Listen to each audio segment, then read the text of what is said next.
మొన్న కర్నూలు బస్సు సంఘటన మరవక ముందే ఇవాళ తెలంగాణ రంగారెడ్డి జిల్లా పీర్జాగూడ రోడ్డు ప్రమాదం ఎన్నో కుటుంబాల్లో విషాదం నింపింది.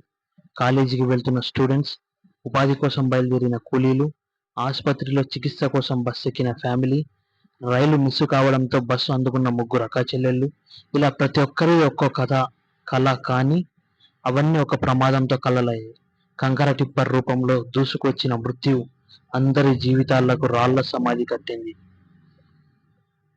చేవెళ్ల ప్రభుత్వ ఆసుపత్రి బస్సు ప్రమాద మృత్యుల బంధువుల ఆర్తనాదాలతో దద్దరిల్లిపోయింది. ఎటు చూసినా మృతదేహాలే కనిపిస్తుండడంతో ఆ ప్రాంతం శ్మశానాన్ని తలపిస్తోంది.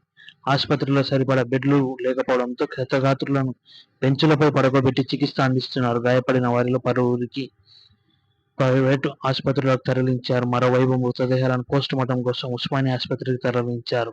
మృతి చెందిన వారు వివరాలు: 19 మంది మరణించగా 15 మందిని అధికారులు గుర్తించారు. మృతులు దస్తగిరి బాబా డ్రైవర్, గుర్రాల అబిత, లాయల్ మల్లగుండ్ల హనుమంతు, దౌలతాబాద్ షేక్ ఖలీల్, హుసేన్ బాషా, తబస్సుమ్ షాజహాన్, తాలియా బేగం, ముస్కాన్, సాయిప్రియ, నందిని, అనూష, తాండూర్ తారీబాయ్, దన్నారం తాండా గోగుల గుణమ్మ, కల్పన, బోరబండ హైదరాబాద్ బచ్చన్ నాగమణి, బానూరు ఏమావత్ తాలిబాన్, దన్నారం తాండా.